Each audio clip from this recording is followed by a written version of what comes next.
Soyez encore la bienvenue à cette émission Bible et Rédemption. Pour cela, nous vous saluons dans le précieux et puissant nom de notre Seigneur Jésus-Christ. Aujourd'hui, je vais tout juste partager un message avec vous. Donc, ce message est basé sur le livre des Actes, chapitre 4, verset 12, dont l'intitulé est « Il n'y a de salut en aucun autre ». Il n'y a de salut en aucun autre. Donc, c'est ça que je vais partager avec vous aujourd'hui. Pour cela, si vous avez votre Bible à votre côté, prenez-le et consultons ensemble ce passage qui est très vivifiant.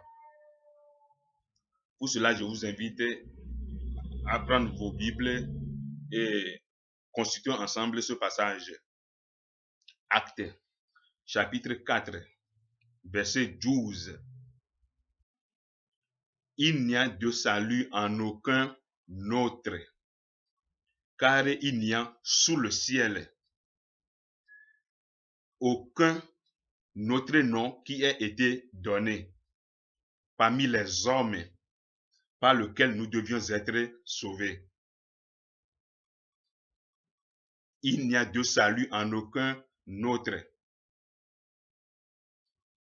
car il n'y a sous le ciel aucun autre nom qui ait été donné parmi les hommes par lequel nous devions être sauvés. Vous voyez, donc il n'y a de salut en aucun autre. C'est ça que le verset nous fait savoir. Donc le salut ne s'obtient que par Jésus-Christ seul. Il n'y a de salut en aucun autre. Quels que soient les endroits que vous allez vous rendre dans ce monde, ou bien dans cet univers, pour aller chercher de salut. Vous savez le bien que le verset le précise, la parole du Seigneur le confirme, qu'il n'y a de salut en aucun autre. Il n'y a de salut en aucun autre, car il n'y a sous le ciel aucun autre nom qui ait été donné parmi les hommes par lequel nous devions être sauvés, que par Jésus-Christ. Donc le salut ne s'obtient que par Jésus-Christ seul. En dehors de Jésus-Christ, il n'y a pas un autre endroit où nous allons nous rendre pour avoir ce salut éternel. Il n'y a de salut en aucun autre. Pour avoir ce salut éternel, c'est par Jésus-Christ seul que nous pouvons obtenir ce salut éternel, le salut. Vous voyez, donc il n'y a de salut en aucun autre. C'est pourquoi le verset le précise bien, car il n'y a sous le ciel aucun autre nom qui a été choisi, qui a été donné parmi les hommes par lequel nous devions être sauvés, que par Jésus-Christ. C'est par Jésus-Christ seul que nous pouvons obtenir le salut. Pour cela, je vous invite encore pour aller plus loin dans le livre, toujours le livre des Actes, chapitre 10 et le verset 42. Et Jésus nous a ordonné de prêcher au peuple et d'attester que c'est lui qui a été établi par Dieu, juge des vivants et des morts. Donc Jésus a été établi par Dieu, juge des vivants et des morts. Donc de notre vivant, il est toujours juge, notre juge. Et si nous mourons aussi, il est toujours notre juge. Tant que nous serons en vie ou que nous mourrons, il est toujours notre juge. C'est pourquoi le verset le précise bien. Et Jésus nous a ordonné de prêcher au peuple et d'attester que c'est lui qui a été établi par Dieu. C'est lui seul qui a été établi par Dieu, juge des vivants. En ce qui concerne, il est le juge des vivants et des morts. le juge des vivants et des morts.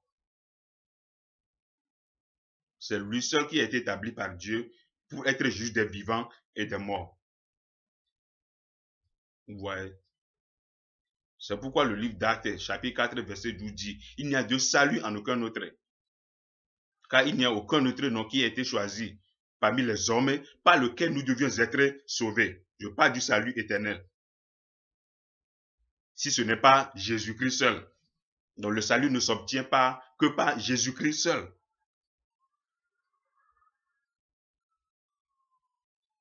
Vous voyez. Donc il est très important que nous comprenions ceci. Et le verset 43 dit,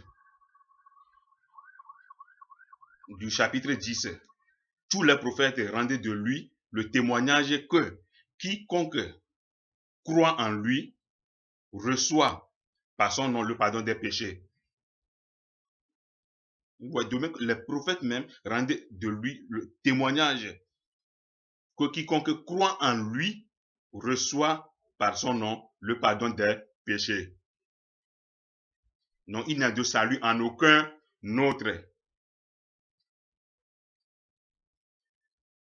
Car aucun autre nom n'a été choisi parmi les hommes par lequel nous devions être sauvés que par Jésus-Christ seul. Que par Jésus-Christ seul. Donc c'est par Jésus-Christ seul que nous pouvons obtenir le salut. Il n'y a aucun autre nom qui a été choisi parmi les hommes par lequel nous devions être sauvés, si ce n'est pas Jésus-Christ seul. Donc le salut éternel ne s'obtient que par Jésus-Christ seul. C'est pourquoi Dieu l'a établi, le verset confirme, les passages le confirment, que Dieu l'a établi juge des vivants et des morts. De notre vivant, il est le juge. Et si nous mourons aussi, il est toujours le juge des morts. Du vivant comme des morts, il est le juge. Dieu l'a établi en tant que juge des vivants et des morts.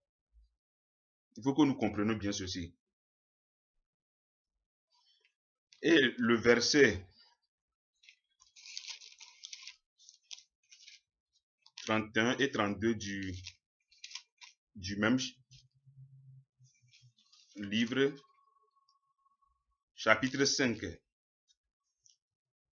Le chapitre 5, le verset 31 et 32 nous dit, toujours le livre des Actes, Dieu l'a élevé par sa droite comme prince et sauveur pour donner à Israël la repentance et le pardon des péchés.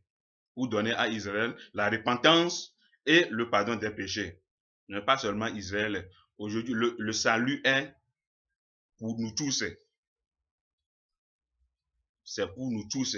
Que ce soit tu es circoncis, incirconcis, gentil, tout genre de personnes. Donc le salut est pour nous tous, est général maintenant. Ce n'est pas seulement réservé aux Israéliens. Le salut est pour tout le monde. Que quiconque croit en lui recevra par son nom le pardon des péchés et il aura le salut. Vous voyez, donc c'est très important que nous comprenions ceci. C'est très important que nous comprenions ceci.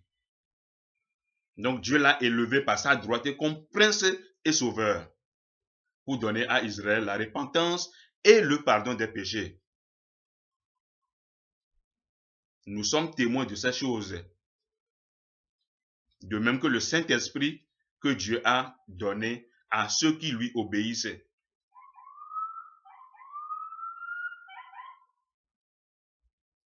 De même que le Saint-Esprit que Dieu a donné à ceux qui lui obéissent. Donc si tu obéis vraiment à la voix du Seigneur, tu prends plaisir à la parole de Dieu, tu la médites et tu suis ses pas, les pas du Seigneur, le Saint-Esprit te sera accordé. C'est ça que le passage nous dit. De même que le Saint-Esprit que Dieu a donné à ceux qui lui obéissent. Si tu obéis à la parole de Dieu, sois sûr que le Saint-Esprit te sera accordé par le Seigneur. Sois sûr et certain, et la certitude que le Saint-Esprit conduira ta vie. Parce que tu t'es donné à lui pour suivre sa parole, pour marcher selon ses paroles. La parole de vie, la parole qui est esprit et vie. Si tu suis ça, sois sûr que ça te serait accordé, le Saint-Esprit. Dans tous ces versets, les passages que je viens d'énumérer, prouvent qu'il n'y a de salut en aucun autre. Comme les versets le confirment. Il n'y a de salut en aucun autre. Car il n'y a sous le ciel aucun autre nom qui a été donné parmi les hommes par lequel nous devions être sauvés. Si ce n'est pas Jésus-Christ. Que par Jésus-Christ seul. Donc le salut ne s'obtient que par Jésus-Christ seul. En dehors de Jésus-Christ, il n'y a pas de salut. Il n'y a de salut en aucun autre. Il ne faut pas placer votre confiance en quelqu'un. Il ne faut pas placer votre confiance en quelqu'un. Il ne faut pas placer votre confiance en quelqu'un. C'est pourquoi le verset le précise bien. Tu peux aller partout dans ce monde pour aller chercher le salut, là où un lieu, un refuge. Il n'y en a pas, il n'y en a pas. Tout ça là, c'est du faux. C'est du faux. Donc, le salut ne s'obtient que par Jésus-Christ seul, comme la parole du Seigneur nous le confirme. Il n'y a de salut en aucun autre.